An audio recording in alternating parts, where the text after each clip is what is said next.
abrir as nossas Bíblias no Salmo 144. Vamos ler os 2 primeiros versículos deste Salmo.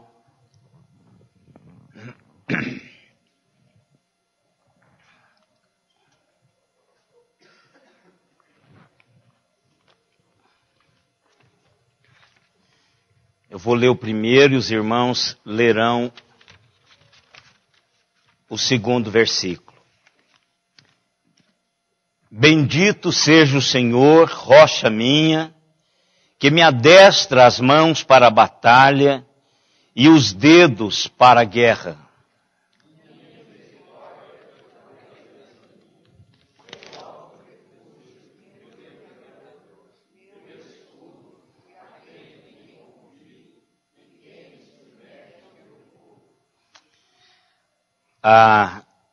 O salmista está falando de algo que o Novo Testamento enfatiza. Ele está dizendo aqui que quem o adestra, ou seja, quem dá a ele a habilidade das suas mãos é o Senhor, tanto para a batalha quanto para a guerra. E também ele diz que ele governa, não um governo de posição, mas ele governa porque Deus faz com que o povo se submeta a ele. Isso aqui é dom e ministério. Então Deus habilita as pessoas para colocá-las no lugar certo, e Deus dá a essas pessoas o adestramento, ou seja, a habilidade para exercer a sua função. E como líder, nós temos 2 qualidades de líder. Eu estava ontem falando com o meu genro, e veio um amigo deles também, que são oficiais do Exército.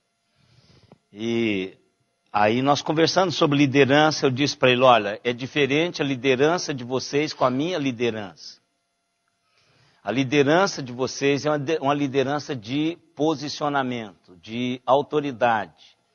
Eles são, por exemplo, um é sargento, o outro é capitão. Então, o capitão manda no tenente, mesmo que o tenente não queira obedecer o capitão. Isso é uma hierarquia no exército, é assim que funciona.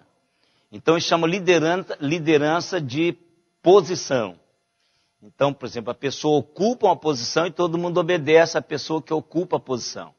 Na igreja, é uma liderança espiritual. Então, aonde os liderados escolhem seguir o líder. Porque são voluntários. Então, eu não posso obrigar ninguém a permanecer na igreja. Eu não posso obrigar a ninguém a ser presbiteriano. Então, cada pessoa escolhe o líder espiritual. Então, essa liderança é uma liderança voluntária. E quando Deus está por trás dessa liderança, e sempre está, não é? As pessoas, elas seguem o líder por um mover de Deus. Então, o que Davi está dizendo aqui é exatamente isso. Olha, eu tenho habilidade de guerra, o Senhor adestra as minhas mãos para a guerra, como foi um grande soldado, e com ele muitos outros que foram, não foi só ele que fez isso. Mas ele diz, no governo é o Senhor que dá ao povo um coração para se submeter ao meu governo. Então, muitas vezes as pessoas falam assim, mas essa nova moda da igreja, não tem nada de nova moda. Deus já deixou nas suas escrituras, na sua palavra, o modelo que ele queria que a igreja funcionasse. O problema é que nós, às vezes, achamos mais fácil pagar para que o meu trabalho seja feito. E isso vem gerando, quer dizer, aquele negócio que vai agigantando. É igualzinho a rã na chaleira. Né? Quem não leu o livro, leia esse livro, que ele é fantástico. Rã na chaleira. Então, é um livro muito bom, de George Barna, e que fala como é que você cozinha uma rã. Né? Então, você não cozinha uma rã pondo ela na água quente. Você põe ela na água fria, põe o fogo, vai esquentando, ela vai acostumando com aquilo. Daqui a pouquinho está fervendo e ela está morta. Então, a visão da igreja, foi acontecendo isso. A igreja foi passando para o clero a sua própria responsabilidade, porque era mais fácil. E o clero também, ele trabalhou com essa visão, quer dizer, é muito mais fácil ele mandar do que trabalhar com a equipe. Então, trabalhar como um corpo é melhor uma empresa, porque aí você tem a sua hierarquia e cada um assume o seu posicionamento, ou vocês me obedecem, ou isso. Não existe isso na igreja. Então, a igreja foi acostumando e hoje está muito difícil nós voltarmos à realidade de que a igreja tem o seu papel enquanto igreja, para que a igreja funcione segundo o coração de Deus para a vida da igreja.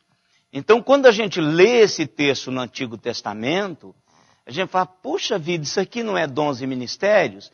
Porque Deus sempre trabalhou a igreja nessa perspectiva.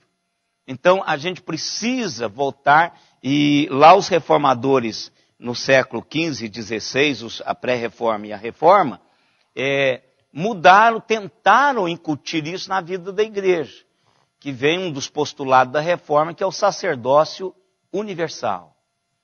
Ou seja, não é um homem que fica no confessionário ouvindo as confissões das pessoas.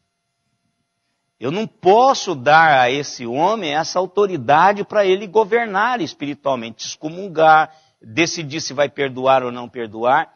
Então, quando o véu se abre de alto a baixo, todo ser humano tem acesso a Deus e Deus está disposto a receber isso.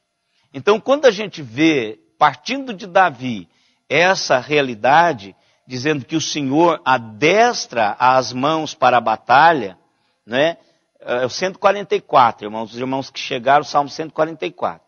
Bendito seja o Senhor, rocha minha, que me adestra as mãos para a batalha e os dedos para a guerra.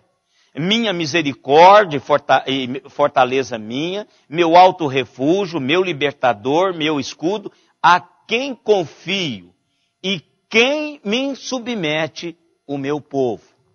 Então, a visão de Davi é a visão daquilo que Deus quer. Quer dizer, não é Davi o bambambam do negócio.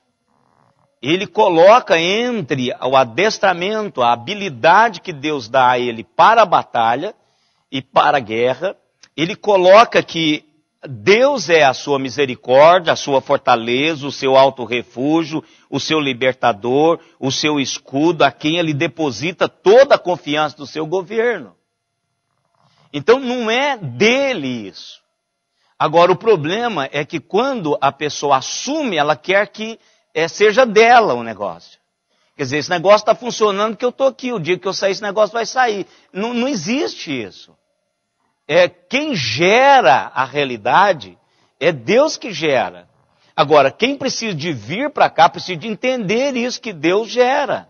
Quem precisa de governar, precisa de entender que Deus é que é o escudo, a fortaleza, cheio de graça e misericórdia, até para receber-nos, né, que muitas vezes somos displicentes naquilo que nós fazemos, que fomos adestrados para fazer. Então, a visão do Antigo Testamento, e principalmente de Davi, e os profetas anunciaram. Nós vamos lendo à medida que vamos estudando, nós vamos fazer essas reflexões no Antigo Testamento para chegarmos a estas conclusões bíblicas. Porque não é falar a igreja rede ministerial do Bill Hybels ou do bispo lá de Fortaleza. Como é que é o nome dele, meu irmão? O lá da rede ministerial em Fortaleza. Da igreja batista.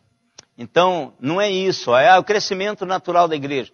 Não é que cada um pega uma faceta e começa a trabalhar. Mas a espinha dorsal é que quem habilita é o Senhor. A Ele toda honra, toda glória e todo louvor. E nós somos, não uma quantidade enorme de espectadores vendo 24 pessoas jogar ou 22 pessoas jogarem. Todos nós estamos no jogo. Se afunda, vai afundar todo mundo. Todo mundo perde se a coisa não funciona. Então não tem que esperar para o outro. Eu tenho que dizer, ó, meu dom é esse e vou exercer esse dom. Ó, a minha realidade ministerial é essa, eu vou exercer essa realidade ministerial. E aí o corpo vai sendo trabalhado e como a palavra do Senhor diz, e que nós vamos estudar hoje, ele vai sendo edificado, ou seja, construído, e nós vamos glorificando a Deus através disso. Então nós vamos buscando no Antigo Testamento algumas referências, e essa semana Deus colocou no meu coração para compartilhar com os irmãos. Vamos orar pelos nossos aniversariantes. A Bárbara Barbosa, dia 2, hoje. A Laurinha, Leonardo, está lá embaixo a Laurinha, né? O Nelson, netinho, que foi aniversário dele. Não, mas não comemorar quarta-feira? Acho que comemorar, no feriado, quinta-feira. A Sara Barrientos, irmão Jorge, dia 2 também, hoje. A Carolina Lima, dia 3. A Danila Andrade, dia 3 também. E a Igreja Presbiteriana de Araraquara, amanhã também, né? Então é um privilégio podermos estar aqui em mais um aniversário da igreja. Dia 4, a Circe Rueda, que não é parente da irmã Celi, mas é Rueda.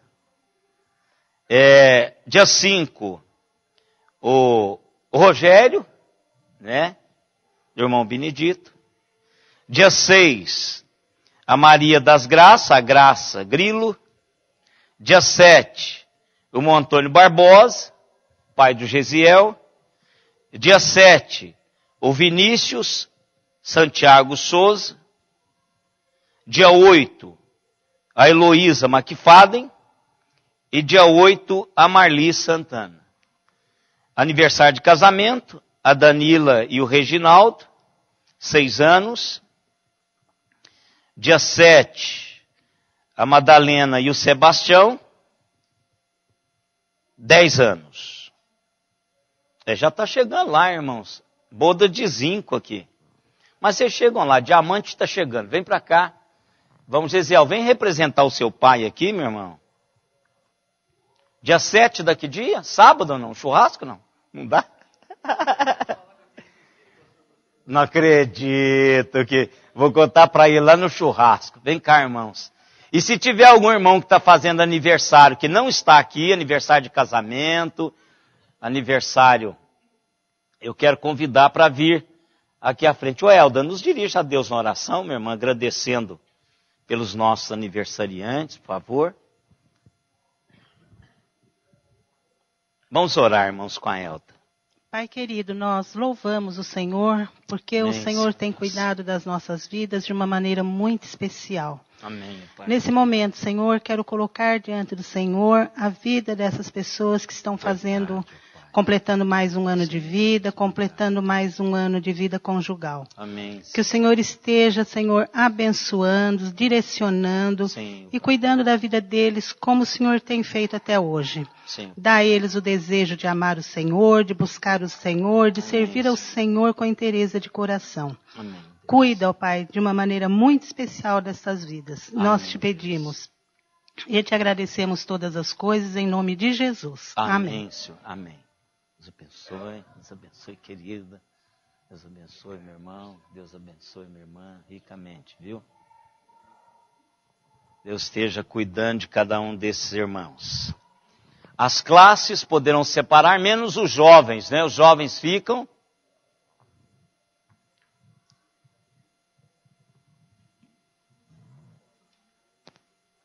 É bom que os jovens vão tendo uma... Os jovens casais podem descer também. O pastor Alexandre já está lá, está de carro novo.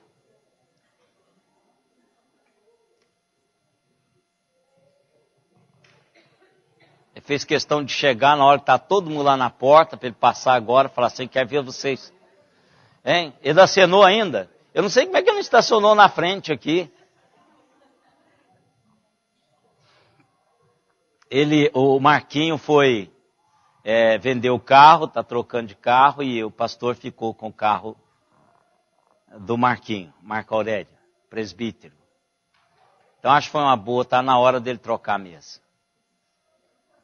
Foi uma bênção, hein? Passou da hora, meu irmão? Coitado, ele está com muita tensão com aquele carro. Mas é assim, ele é jovem, vai aprendendo. Senhor? É 2 por 1? Um dia ele anda, 2 ele fica. Não, mas a maioria de nós aqui começamos com fusquinha. Então, a maioria aqui começou com fusquinha. Quer dizer, o meu Fusca, se meu Fusca falasse, o que, minha irmã? Minha irmã? Eu tive esses carros assim, esse cor de abacate. Não tinha um Fusca cor de abacate? Eu tinha aquele Fusca. Uma alegria quando eu comprei um 70, um Fusca 70, porque eu tinha um 68. Aquele para-choquezinho tortinho assim, ó, né? Então, senhor? 5 furos? Não, eu acho que é depois, né, irmão Melo? É depois, seu Guilherme. Pode sentar aí que... Então, essas histórias assim é começo. Os nossos filhos hoje estão começando bem. Deus tem abençoado essa turminha aí. Eu espero que eles não se agarrem à bênção e esqueçam o abençoador. Né? Então esse é o grande segredo da vida, irmãos. E que, para mim, é uma das maiores tentações da geração dos nossos filhos. Porque nós agarrávamos ao abençoador, porque sem ele, agora o papai paga a conta, que esse negócio todo, curso, se pega um veio de curso fantástico, esses camaradas já começam a ganhar uma fortuna, né? Então, isso pode subir a cabeça e pode descompensar nessa caminhada com Deus. Então, essa é uma oração que a gente tem que fazer sempre pelos nossos filhos. Eu fico muito feliz de ver todos os nossos jovens, nossos filhos bem.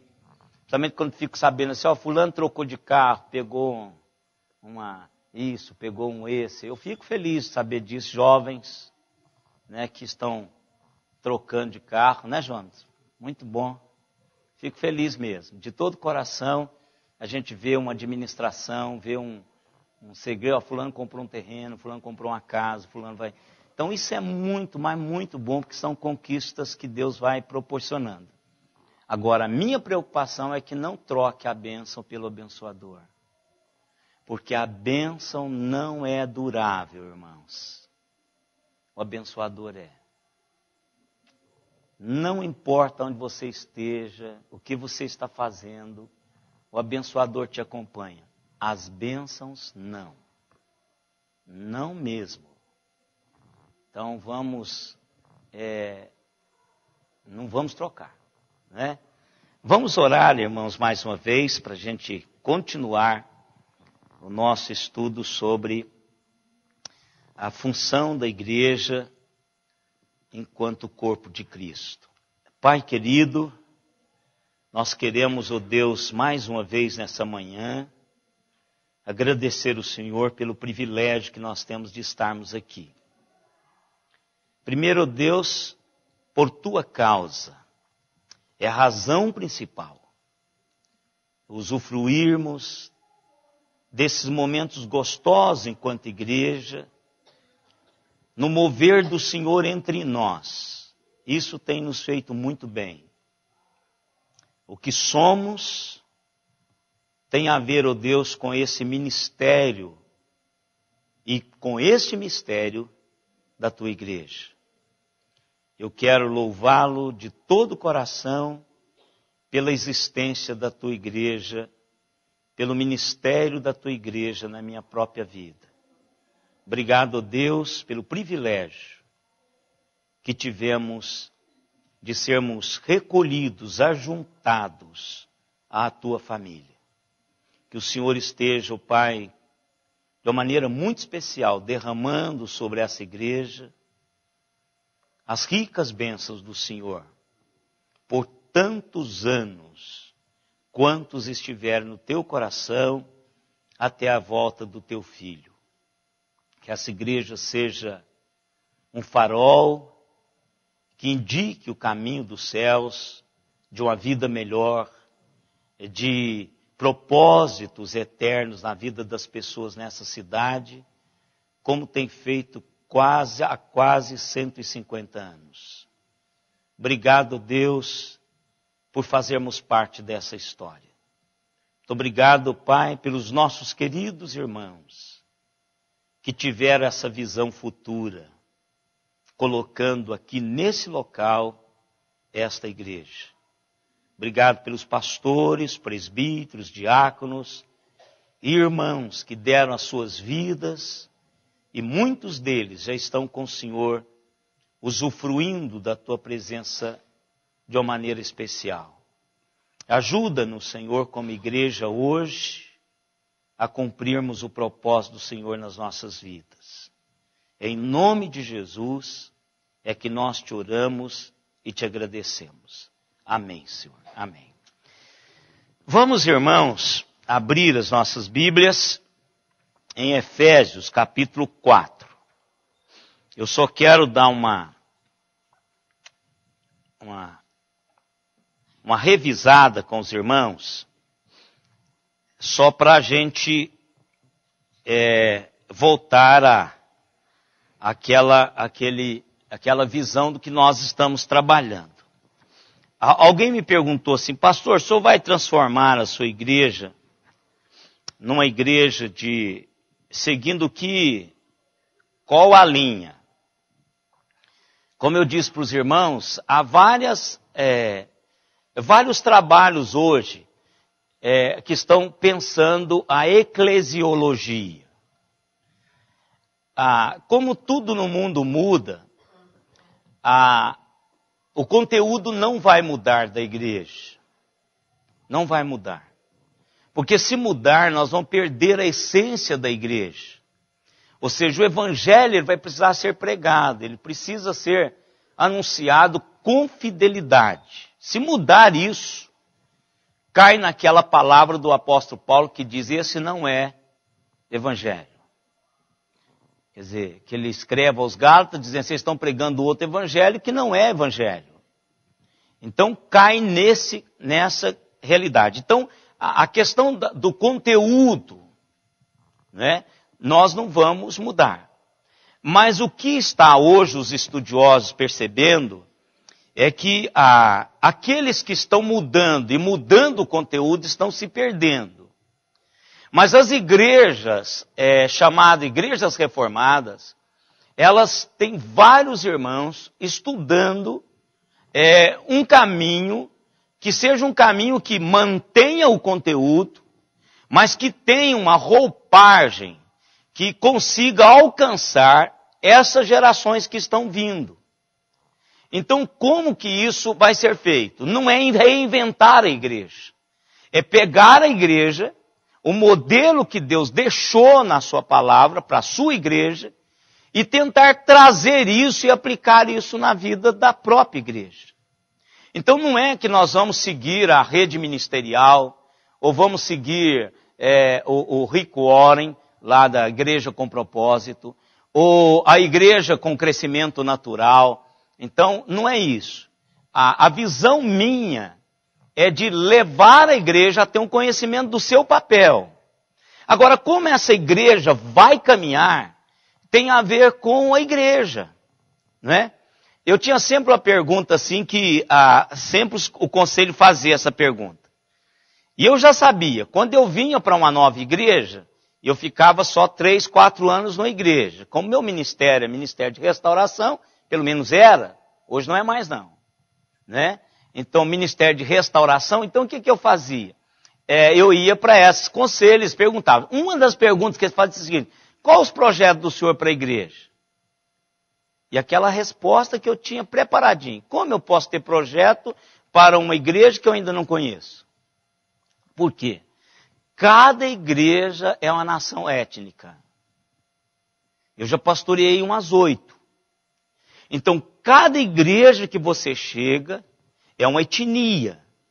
Então, tem costumes, tem vocação, tem a maneira que foi construída, a maneira que foi sonhada. Então, essa igreja, se eu chegar e tentar mudá-la, ela vai quebrar. Por quê? Porque eu sou o único que está lá, cheguei, caí de paraquedas, e agora eu quero mudar a perspectiva da igreja. Então, cada igreja tem uma vocação. Então, o que eu preciso fazer é aparelhar essa igreja para exercer a sua vocação. Só isso.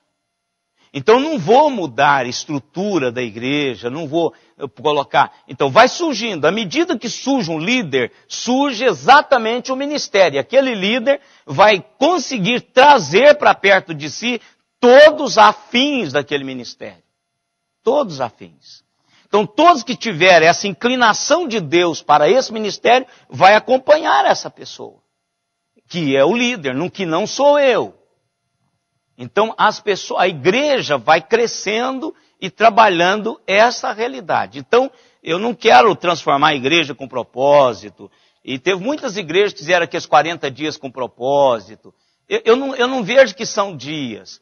Esse trabalhar de Deus já é desde o século XVI. Ou seja, nós acabamos de ler aqui um texto de Davi, que tem essa visão desse trabalhar de Deus, e cada um no seu lugar, com razões certas, com funções certas, com objetivos certos, com mover certo de Deus. Então, não é a minha preocupação fazer isso. A minha preocupação é aparelhá-los para o ministério. Só isso. Então, cada pessoa que for trabalhada por isso, que for entender por que ela é diferente de todo mundo, por que nem todo mundo é igual a ela? Que você não precisa entrar na caixinha do outro, não é? Deus não chamou você para um buraco quadrado sendo você redondo. Não chamou. Se o buraco é quadrado, ele vai pôr alguém que é quadrado lá. Se o buraco é redondo, ele vai pôr alguém que é redondo lá. Se o buraco é triangular, ele vai pôr alguém que é triangular. Ele não chamou você redondo para um buraco quadrado. E nem chamou você quadrado para um buraco redondo. Então Deus faz a realidade, constrói a realidade da sua igreja, e é Ele que faz isso. Ninguém mais faz isso. Então vamos ao começo. Qual foi o primeiro postulado que nós estudamos, irmãos? Quem se lembra? Efésios 4, mas ainda não é no texto, viu? Eu estou só recapitulando. Primeiro postulado que nós estudamos, quem se lembra?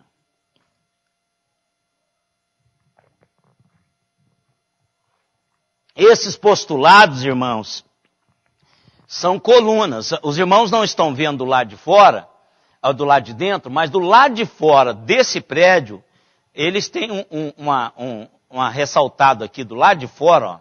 Isso aqui não é para enfeite, não. Isso aqui é uma coluna.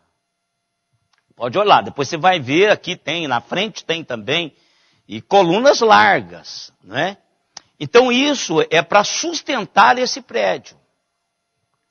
Então os postulados, eles sustentam a minha realidade. Nós chamamos isso de paradigmas. A Bíblia tem paradigmas, e são paradigmas absolutos. Não se negocia isso. Não se negocia. Se eu negociar alguns paradigmas absolutos de Deus, eu vou quebrar. Esse negócio vai ficar, não é? Por exemplo, quando você estiver na estrada, e isso acontece com o caminhão, e você perceber que o caminhão está andando meio assim, ó, entendeu? Já viu o caminhão andando meio assim? Pode olhar para você ver, ele tá, né? Rodando assim. É porque um parafuso de centro do molejo dele está quebrado. Então, quando a igreja perde um desses paradigmas, ela até pode ir, mas fala assim, puxa, está andando torta. Olha, você está atrás do caminhão, você fala, não, mas essa carga... Não, é o parafuso de centro. Olha, o pastor me ensinou isso, lá na igreja. Né? Deu uma aula de molejo, né? Que isso é com o Juninho e o Marquinhos, que são nossos irmãos. Então, cada princípio deste é importante. Então, qual foi o primeiro princípio? Servir é um mandamento bíblico. A disposição para o serviço não é facultativo. Não é. A disposição não é facultativa. Você não decide se vai servir. Você foi chamado para servir. Não tem opção. E também não representa uma atitude caridosa. Eu estou servindo porque eu sou... Não, não é isso. Você foi chamado para servir. Servir é uma questão de submissão e é ensinamento absoluto de Jesus. Jesus é o paradigma da igreja no servir. Ele diz assim, eu não vim para ser servido. Eu vim para servir. Senhor, o Senhor não vai lavar meus pés. Se eu não lavar os seus pés, você não tem nada a ver comigo. Porque não tem isso, só lavou o pé de todo mundo e o meu não lavou. Não, não tem isso não. Não existe isso. Então, servir é o meu e o seu papel. Se nós perdermos isso, aí a gente vai ser servido, irmãos. Então, aquela que a igreja é hoje um grande mercado. Por isso que os empresários espirituais ou religiosos, não são espirituais, estão investindo. Por quê? Porque é mais fácil pagar isso, irmãos, do que envolver-me e ter que servir. O papel da igreja hoje está na contramão do papel do mundo. Ninguém quer servir, irmãos. Ninguém quer servir. E eu sou uma escola de serviço, irmãos. Eu estou pondo uns pastores a fazer coisa aí que ele achava que não era para ele fazer. Eu falei, como? Você está aqui para servir, meu irmão. É você mesmo que vai fazer isso. O meu irmão ficou preocupado, o fulano procurou o senhor. Eu falei, não, meu irmão, não procurou, mas o papel dele é servir. Se vocês não me virem servindo, então qual que é a minha mensagem? Eu tenho que servir. Porque se eu não servir, está lá o negócio, eu estou lá. Não, porque eu sou o pastor desse negócio. Que nada. Eu sou servo. E entre vocês é o que tem que servir mais. Porque é assim que o Senhor disse. Quem quer ser o líder, que sirva. Não é maior no sentido de ser maior. É no sentido de liderar. É no sentido das pessoas olharem e acompanharem o que ele está fazendo. O segundo princípio. Serviço é uma forma de adoração. E adoração glorifica a Deus. A meta final de todo serviço é a glorificação do nome de Deus e nunca, jamais, o proveito próprio. Então eu estou servindo não para puxar os holofotes. Está vendo como eu estou servindo? Os outros não servem. Não é isso. Não tem gente que fala assim, nessa igreja só eu trabalho. Pastor, tem um monte de... Então você não está servindo. Quer dizer, eu servir para depois dizer que só eu estou servindo, ninguém faz nada, isso não é serviço. Você pode até fazer isso na sua empresa. Porque você pode não estar ganhando o seu salário, pode não estar sendo condizente com a sua função. Você pode fazer. Mas aqui todos nós fomos chamados para servir.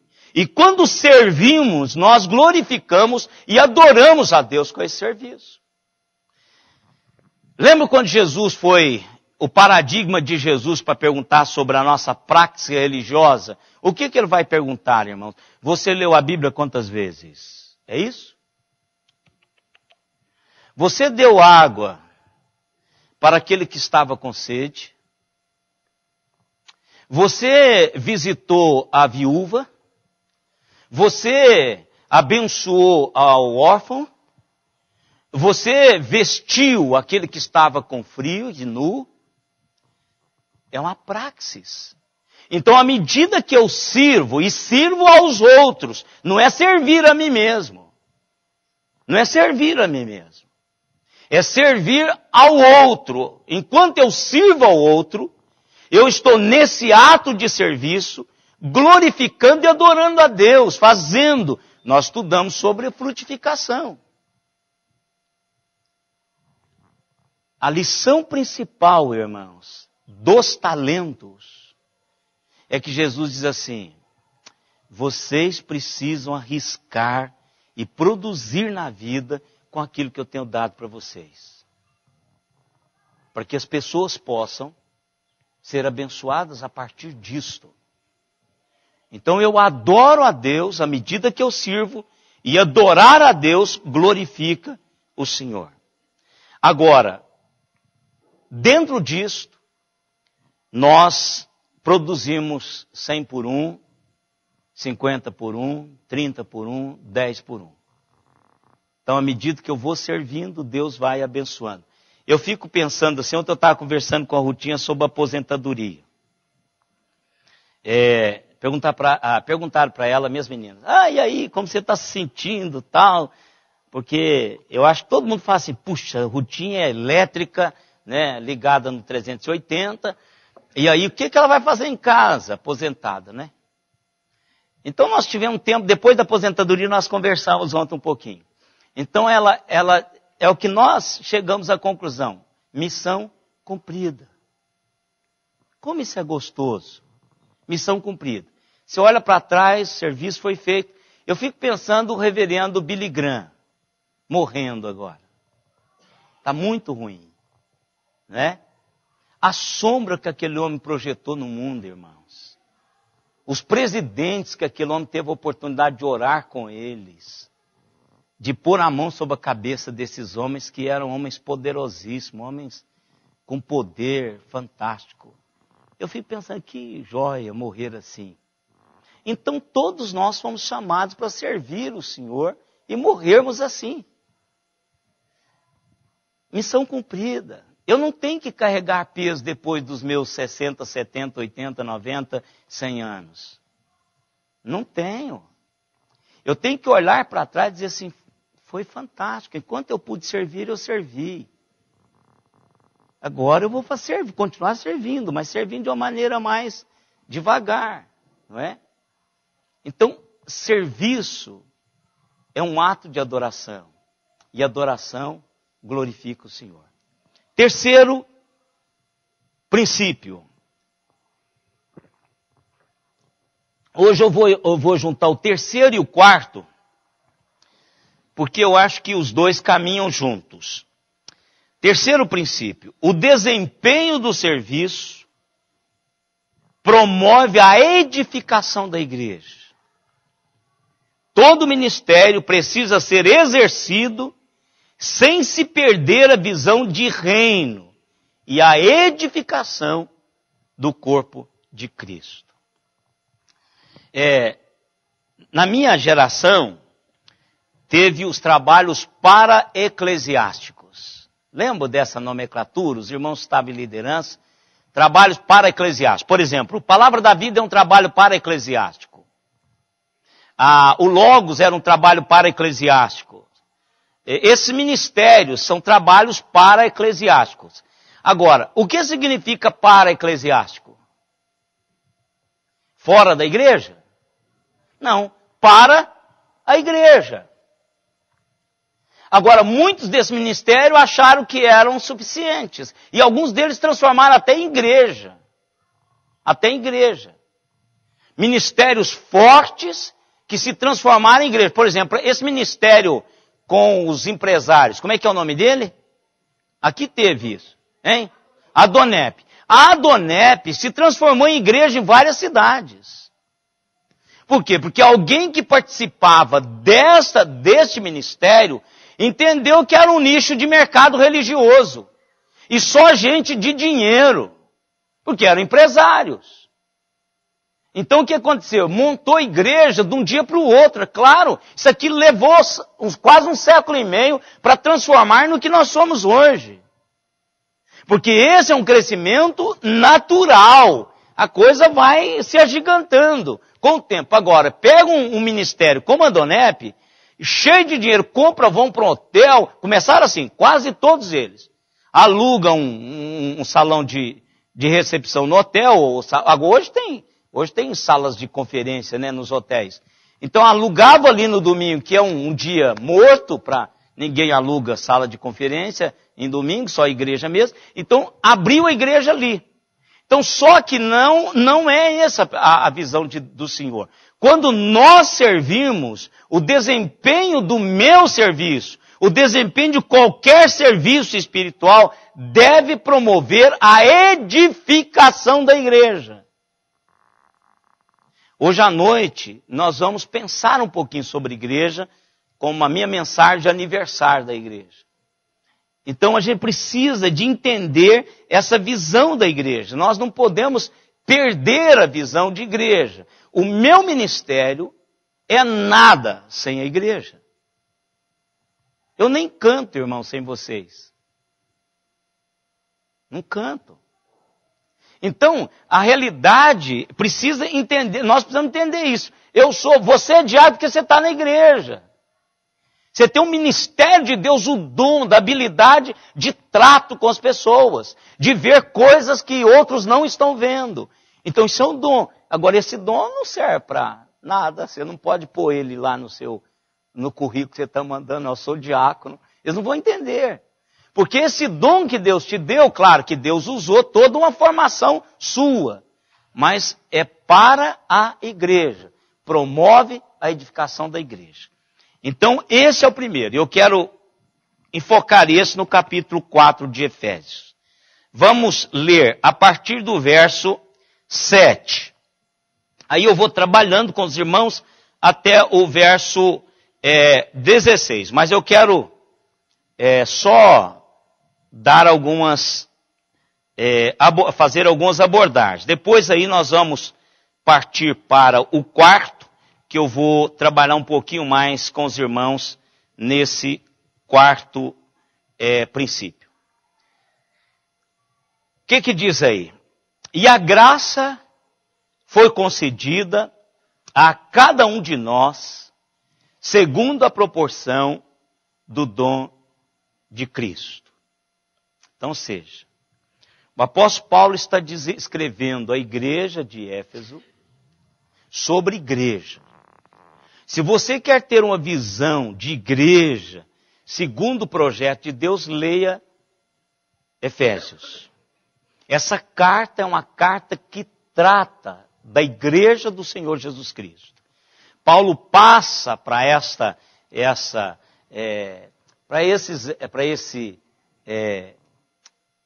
como é que chama a junção de arquipélago? A junção de ilhas? Arquipélago. Então, porque são várias ilhas ali. Então Paulo manda para esse lugar essa carta para eles entenderem isso. Então eles vão fazendo essa distribuição para saber o que é igreja. Então o que Paulo está dizendo é o seguinte, que a graça do Senhor foi dada a cada um segundo a proporção do dom de Cristo. Ou seja, uma confusão que se faz muito, irmãos. O Espírito Santo aplica aquilo que Jesus deu. Aqui não é o dom da salvação. Agora, você só terá os dons que nós chamamos dons do Espírito a partir do dom da salvação. Então aqui a realidade é o seguinte, Cristo abre as portas para esta realidade. Olha o versículo que ele usa no verso 2. Por isso diz, olha, um versículo lá do Antigo Testamento. Quando ele subiu às alturas, levou cativo o cativeiro e concedeu dons aos homens. Quem que concedeu dons aos homens? Jesus concedeu. Quem que ressuscitou? Quem que foi assunto aos céus? Ele fez isso. Então veja, isso aqui até é uma introdução para a mensagem hoje à noite. Então presta atenção, Jesus está trabalhando em função da sua igreja. Ele não está distribuindo dons para ficar um paladino do oeste. Ah, eu vou lá porque aquela irmã, olha, poderosa é aquela irmã. Não vá lá enquanto você pode. Corra desse lugar enquanto você pode. Por quê? Quando ele diz aqui que ele subiu às alturas, levou cativo o cativeiro, ele não está dizendo só o cativeiro do inferno, irmãos. Ele está também dizendo sobre o cativeiro dos fariseus, dos saduceus, dos pastores que querem manipular as pessoas. É isso. Ele quebrou tudo que nos amarrassem aos outros. A sua vida espiritual é independente da minha. O que eu faço com você é alimentá-lo, é despertar, aguçar a sua mente, aguçar a sua alma. Então não é, Cristo quando subiu, ele levou cativo todo o cativeiro. Não é só do inferno. É de tudo que algemasse o homem para ser aquilo que Deus o criou para ser. E deu dons a esse homem, ou seja, deu qualidades espirituais a esse homem, para que ele gerasse uma realidade espiritual homem na igreja. Olha que coisa fantástica isso aqui. Então Deus está pensando na igreja, Ele concedeu dons a esses homens. Diga, Ana.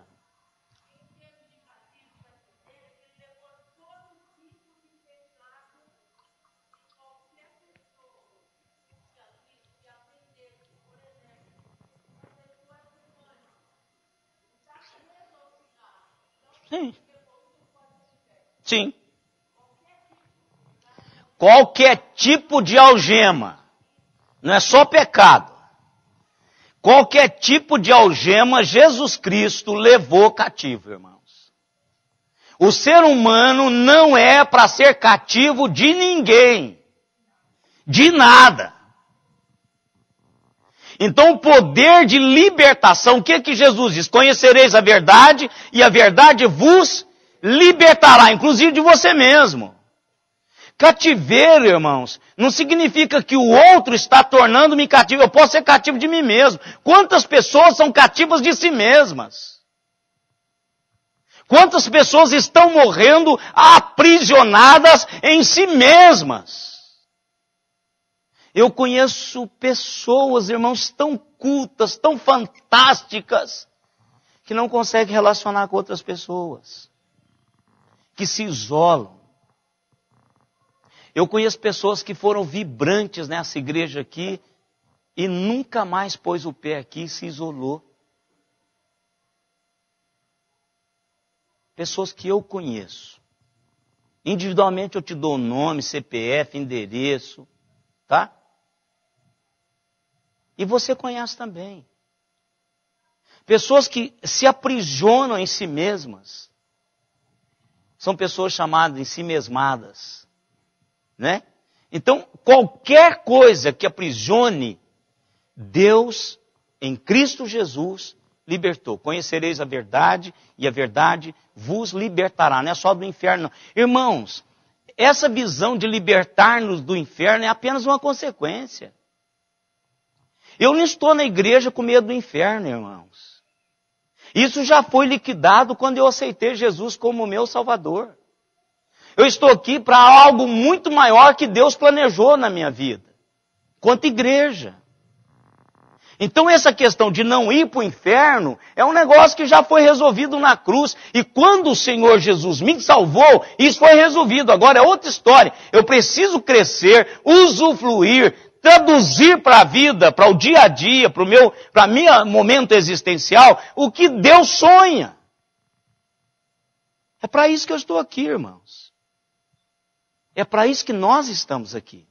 É para isso que a igreja existe. Verso 3. 9. É o terceiro da nossa leitura, o 9. Pode ler.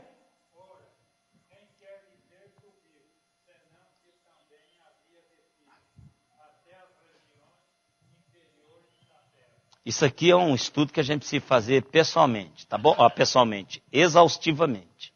Mas o fato é que isso foi proclamado em todos os cantos que se poderia ouvir essa mensagem. A outra tradução diz que desceu ao Hades.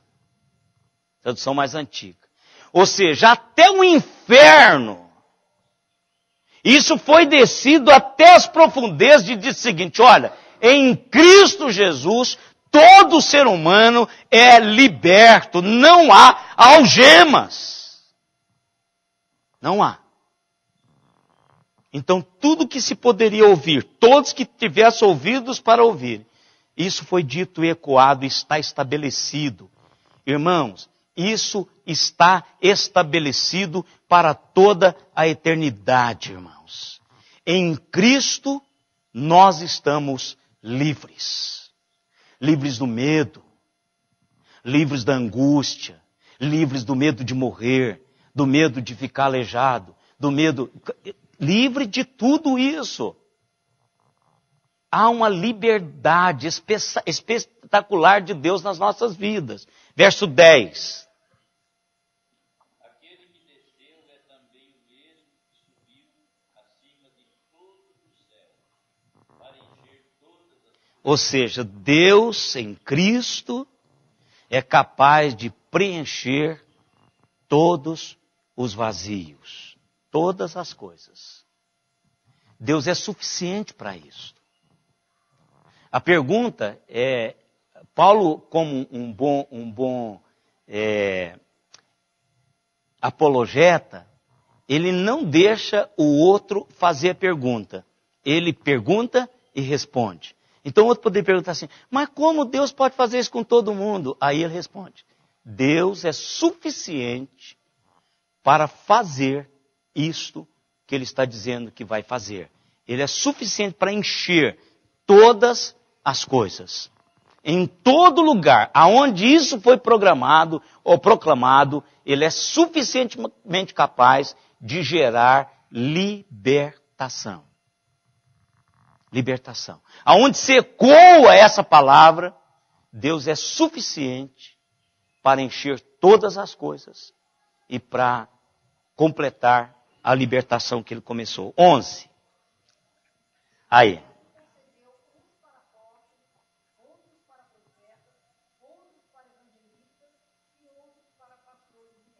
Então isso aqui, ele coloca, ele não está dizendo que são só estes os dons, irmãos.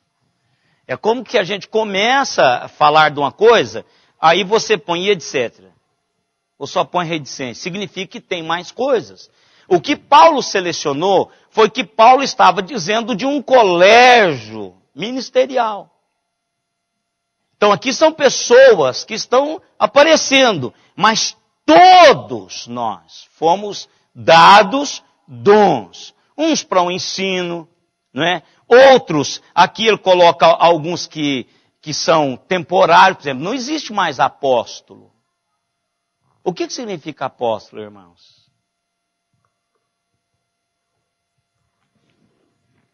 Hein?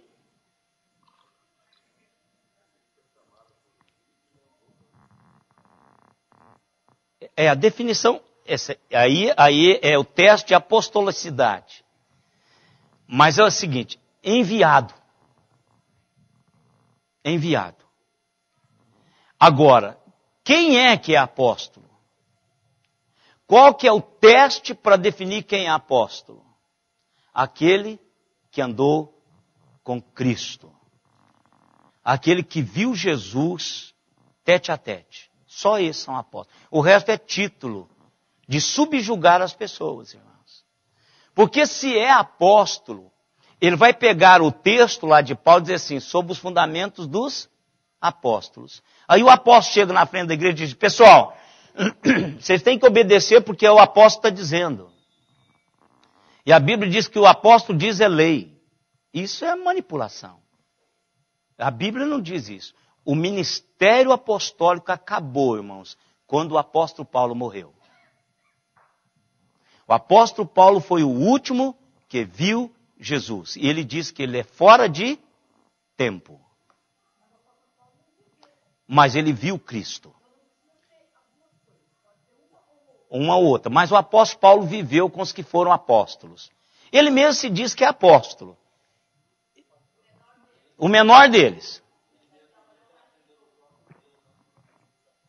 Não de homens, né, Heber? Então ele se qualifica e ele viu o apóstolo. E todos os outros o qualificam. Não existe mais apóstolo depois do apóstolo Paulo, irmãos. São pessoas que colocam título. Isso é título. Isso é título. E no reino de Deus, não são títulos que tornam a pessoa líder, irmãos. Pode ter reverendo e não ter ninguém acompanhando. Pode se intitular pastor e não ter ninguém. Ou pode até se intitular pastor e ter um bando de gente atrás dele. Mas não é. Essa questão é uma questão espiritual. Vamos mais. Verso 12. Qual é a visão, ou seja, qual a finalidade dos dons? Olha aí, ele está dizendo.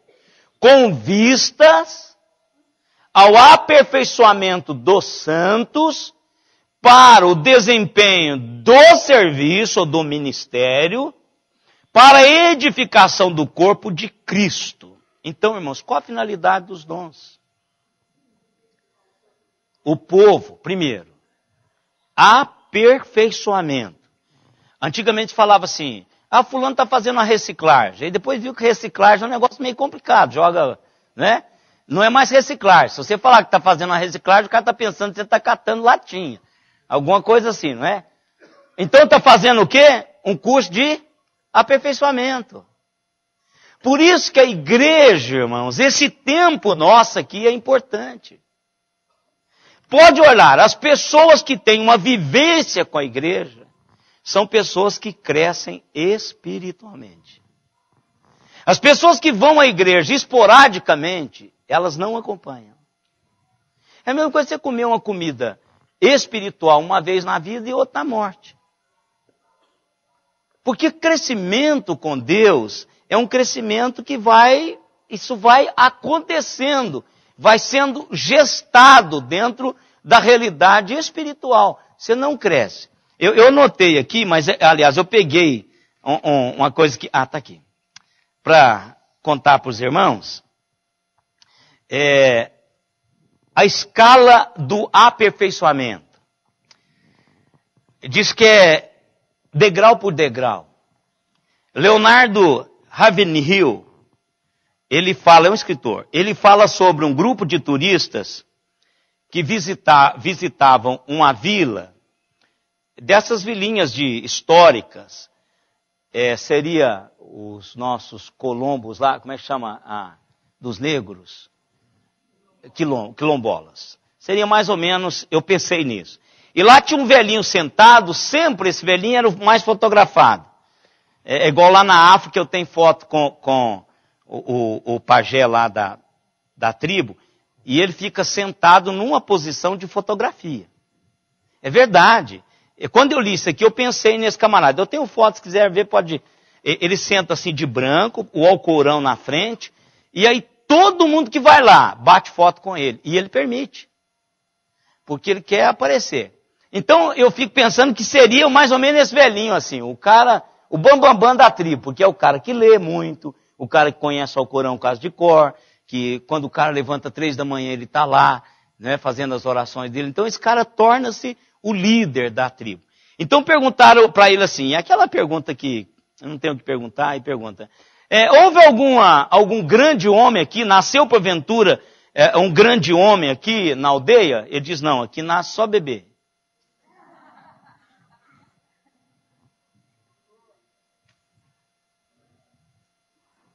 Isso é importante, irmãos. Por quê? Só nasce bebê. Por quê? Porque o crescimento não é instantâneo.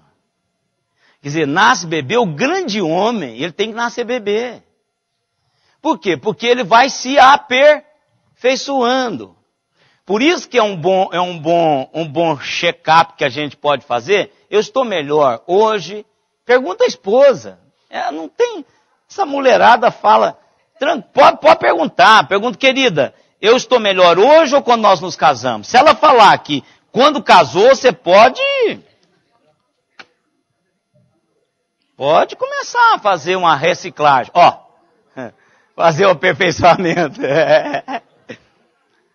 Porque se você não fizer um aperfeiçoamento, ela vai fazer uma reciclagem com você. Hein? Porque esse deve ser uma pergunta que nós fazemos a nós mesmos. Você pergunta, eu, Beatriz, sou melhor filha hoje do que era aos 18? Eu sei que hoje é melhor. Claro que somos. Temos que ser, irmãos. Então essa caminhada, ela é assim. E aí o Senhor traz esse crescimento natural para dentro da igreja.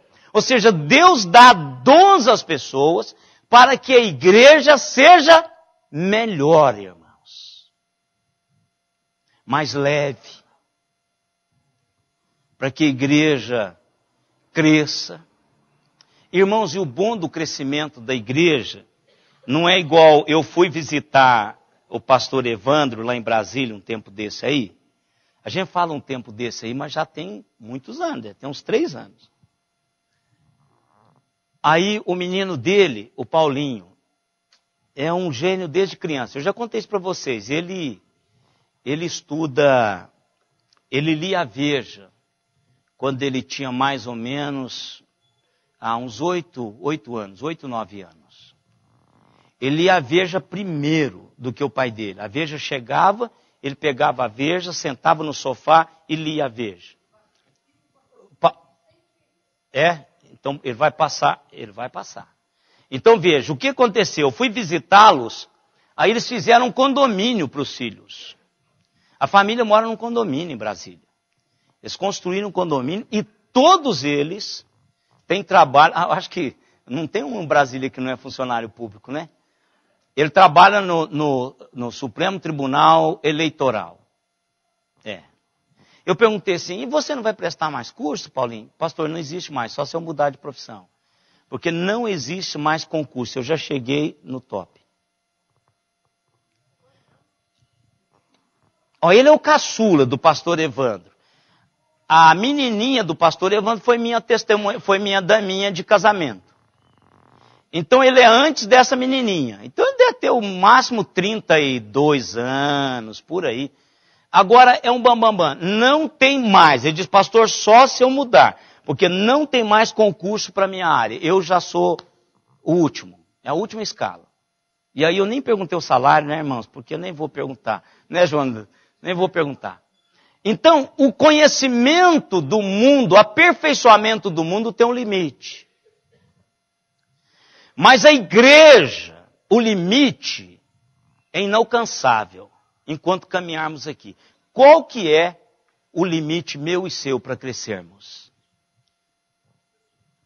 Do tamanho de Jesus.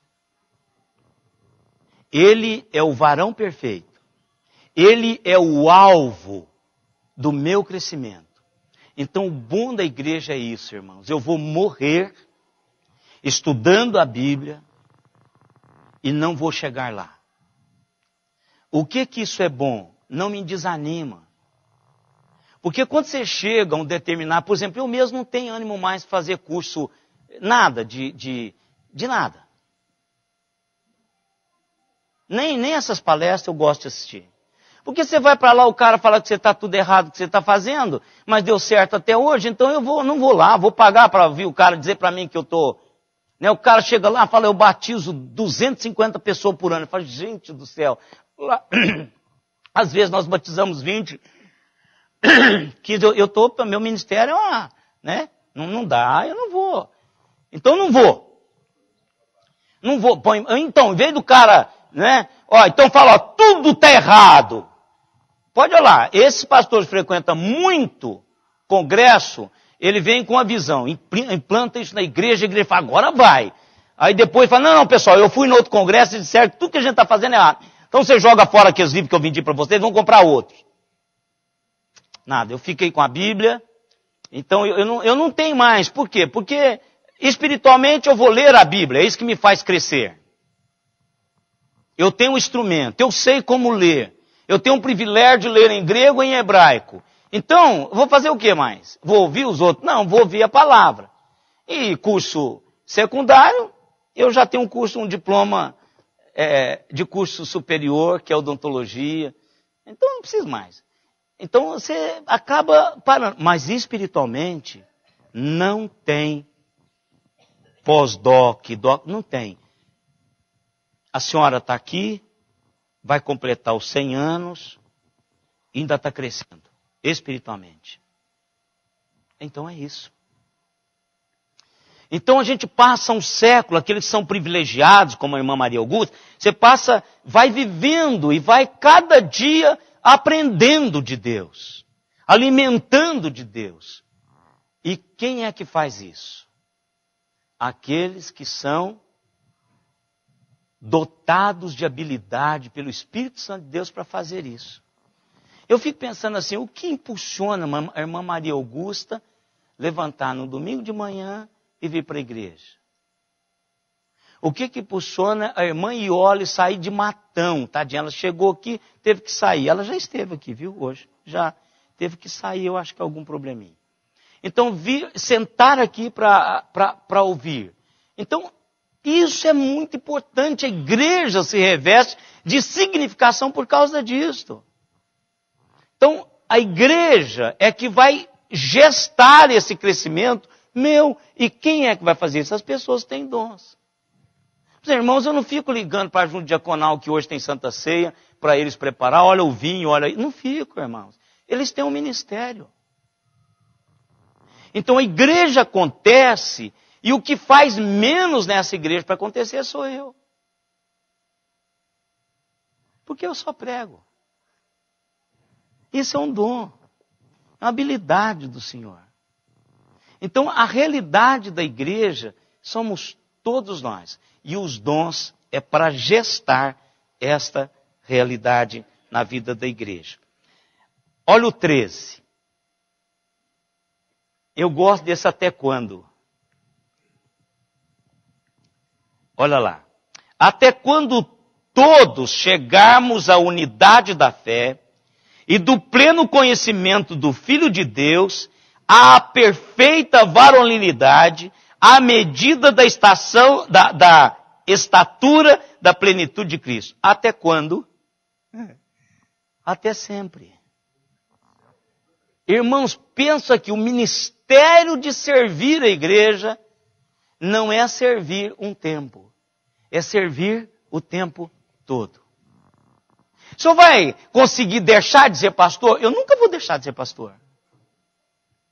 Eu posso deixar de ter a função de pastor titular de uma igreja. Mas eu não posso deixar de ser. Enquanto eu respirar, eu vou continuar sendo pastor. Alguém vai ligar, pastor, olha, desculpa incomodar, mas eu queria que o senhor orasse. Eu vou orar. Um problema, pastora. Uma alegria, pastor. Então isso vai continuar existendo. Esse é meu ministério. E até quando eu encontrar com o Senhor, vai ser assim. E você também. Eu já estou velho, eu vou deixar para os mais novos. Não tem que deixar para os mais novos. Você tem que deixar para o mais novo aquilo que você não consegue fazer mais. Aí eles têm que fazer mesmo. Porque são eles. Quando nós estávamos mais novos, nós fazíamos isso. E substituímos pessoas. Substituímos pessoas. Não é? Então, o aperfeiçoamento dos santos é a razão, uma das razões. Depois nós vamos fazer o desempenho de serviço, a edificação do corpo de Cristo. Nós vamos trabalhar isso aqui. Agora, domingo que vem, nós vamos trabalhar a segunda parte, que no caso seria o quarto princípio.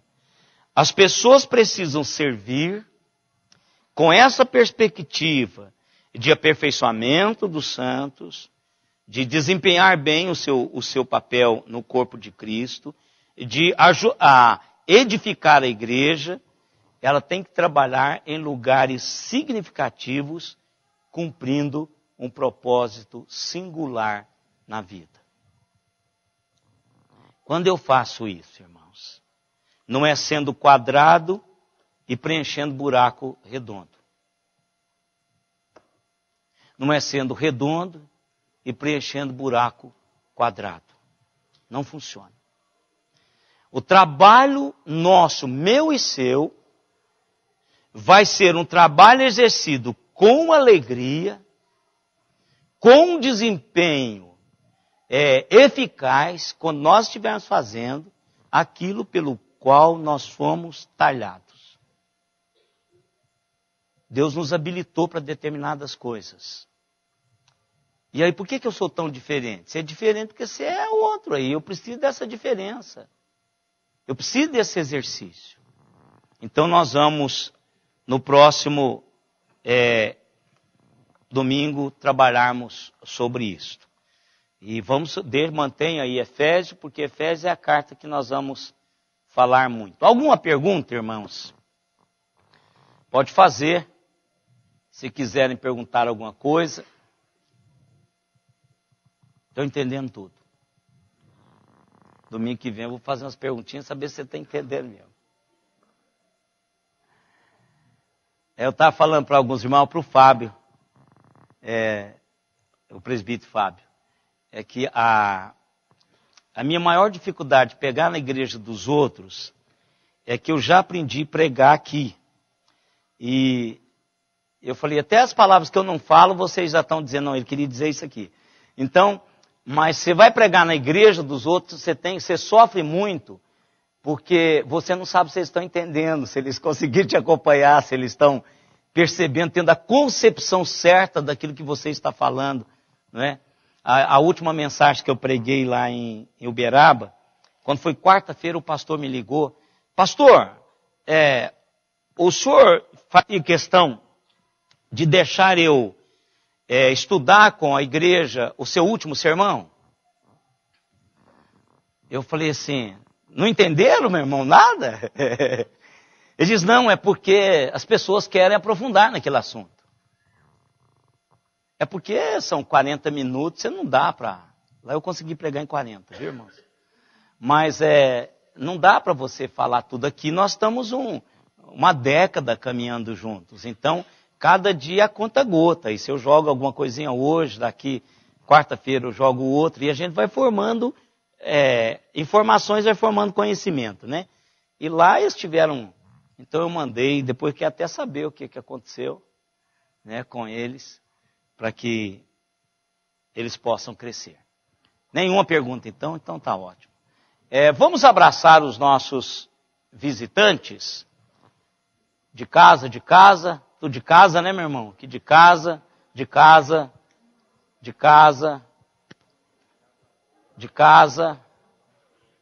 Lu, de casa, até o senhor, né, irmão Sebastião? Você é de casa, mas você precisa levantar para dizer o seu nome, o pessoal ficar conhecendo você mais. Fique em pé. Ó, o pessoal da mocidade, esses dois jovens agora, eles foram libertos. Ixi, o dono da empresa lá que não fique sabendo que o pastor falou isso, né, filho? Seu nome? Patrícia. Então eles trabalhavam num trabalho que eles não tinham tempo para vir à igreja, acompanhar a mãe e o irmão. Ela é namorada, viu, irmãos? E parece. Mas namorada é assim, vai aparecendo um conto, tá vendo?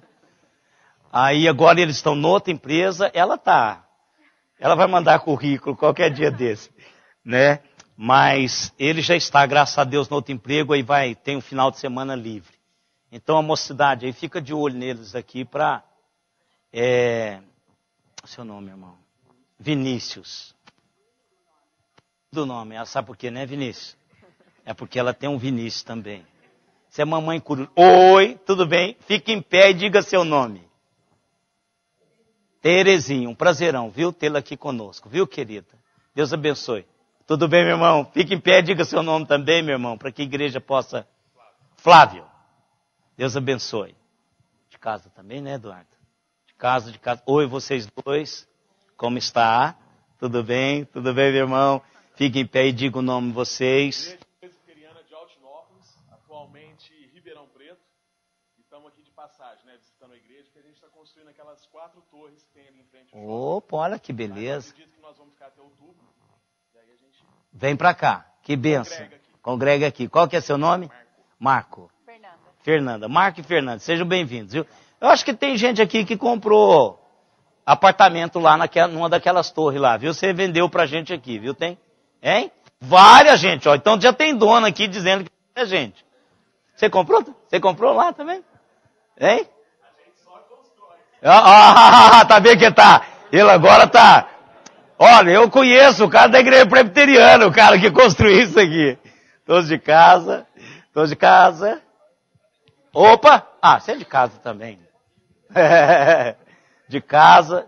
Oi, tudo bem? Diga o nome. Daniela, prazerão. Tudo bem, querida? Graças a Deus. Tá na cara. Não precisa nem dizer, né? Tá na cara, né? Não é não, meu irmão? O bebezinho da Rebeca, pra ele ouvir aí. É a bebê? É a menina? Poxa, Manuela. Sua mãe vai gostar, né, cara? Porque não teve... É só você, não é? Não, tem uma menina. Tem uma irmã também. É a esposa, a mãe do Francisco, disse, precisava vir uma menininha, né? Porque aí a Simone fala, não, teria que ser um menino, porque a Simone só teve irmãs e ela, a dona Isa, só teve filhos. Então, aí eu falei, vem logo um casal aí, porque aí é junto, né? Vem de uma vez logo, né? 2 de uma vez. Demora, mas já vem 2 de uma vez, né? Não, João? Sejam bem-vindos, viu, queridos? Todos em casa, a Bia também é de casa. Vamos colocar em pé, irmãos, vamos orar. Nós temos 8 irmãos em Araraquara, 1 em Ribeirão Preto e 1 na Geórgia. Da Geórgia, quem que é da Geórgia? Irmã Nadir e irmão Paulo. Pessoas. Vão ficar 3 meses lá. Chique esse pessoal da nossa igreja. Nem sabe mais, viu, Beatriz, quem está fora, né? Se é Maria Augusta Lupo, se é quem... Ela não entendeu. Então, falando assim, esse pessoal é muito chique, que fica viajando para o exterior sempre, né? Vamos orar, queridos. Senhor, nós queremos agradecer o Senhor pela bênção dessa manhã, pela Tua palavra. Queremos louvar o Senhor pelos nossos irmãos que participaram da escola dominical via internet. Irmão Paulo, que está nos Estados Unidos, a irmã Nadir, seus filhos, Nora. Que o Senhor esteja abençoando de uma maneira muito especial. Continue, ó Deus, trabalhando as nossas vidas, aperfeiçoando-nos nesse caminho em direção a Jesus Cristo. Ele é o nosso padrão. Ele é o paradigma que nós queremos imitar e alcançar.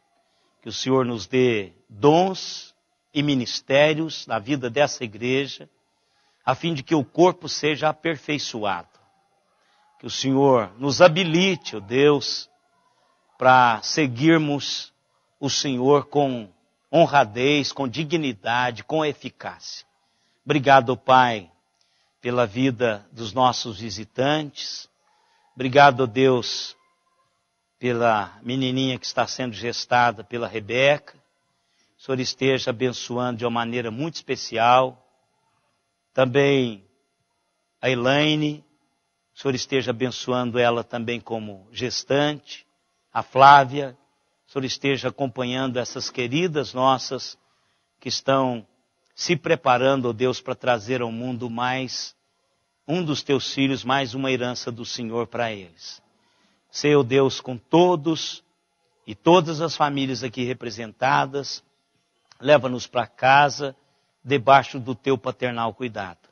E agora, irmãos, que a graça do Senhor Jesus Cristo, o amor de Deus, o nosso eterno Pai, a comunhão, as consolações e o poder do Espírito Santo estejam em nós e sobre nós até aquele dia, em nome de Jesus. Amém.